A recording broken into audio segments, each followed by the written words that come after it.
Réseau Caribeco, comme son acronyme l'indique, c'est un réseau caribéen qui est voué à utiliser l'agroécologie comme méthode alternative à la culture traditionnelle avec intrants chimiques et pesticides.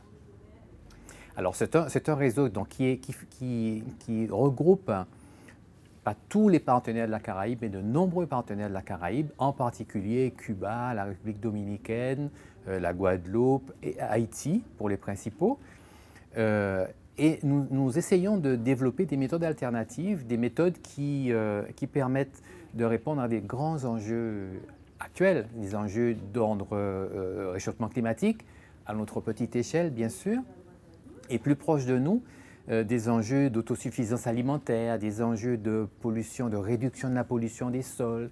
Donc utilisation de méthodes qui nous permettront de retrouver un environnement qui soit plus favorable à notre santé, à la santé des agriculteurs, à la santé des consommateurs. Alors on travaille sur un petit nombre de plantes qu'on a jugées des plantes d'importance parce que ce sont des plantes qui nous intéressent tous les jours, comme les agrumes qui sont très importants pour toutes les populations, les tomates qui sont la base de notre cuisine, les fruitiers de diversification, la mangue, des choses comme ça. Et on a introduit pour ce nouveau projet le café, qui, bien qu'il ne soit pas une culture familiale, soit très utilisé en Haïti. C'est 80% de la production est autoconsommée et les 20% qui restent sont exportés à l'étranger avec une très haute valeur ajoutée, notamment vers le Japon. Et si vous voulez, M. Alain Moncoeur, qui travaille à l'ambassade de France en Haïti, pourra vous en parler mieux que moi. Il y a un certain nombre de thématiques de recherche qui sont adressées dans le cadre de ce programme. Notamment, c'est des recherches sur la tomate, sur les agrumes, les citrus, sur les ananas. Ensuite, donc l'intérêt pour Haïti, c'est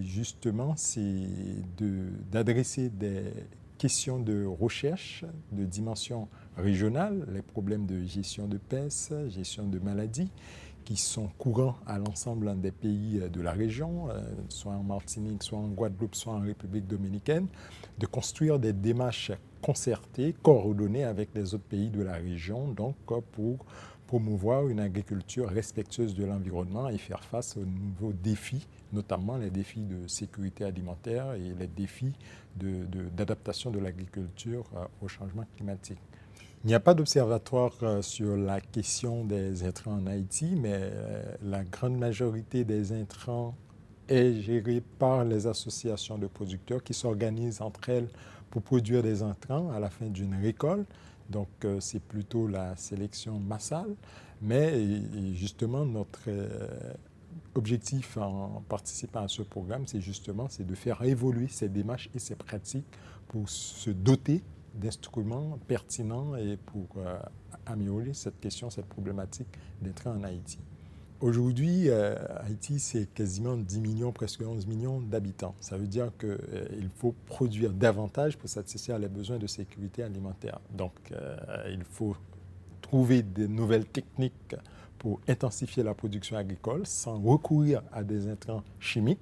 Ça veut dire, et là, le projet Réseau agroécologique se veut un instrument adapté à cette problématique-là. Et je pense qu'à travers les techniques qui sont promues, qui sont développées dans le cadre de ce projet, donc on pourrait résoudre cette problématique relative à la question de gestion des intrants pour optimiser la production agricole en Haïti.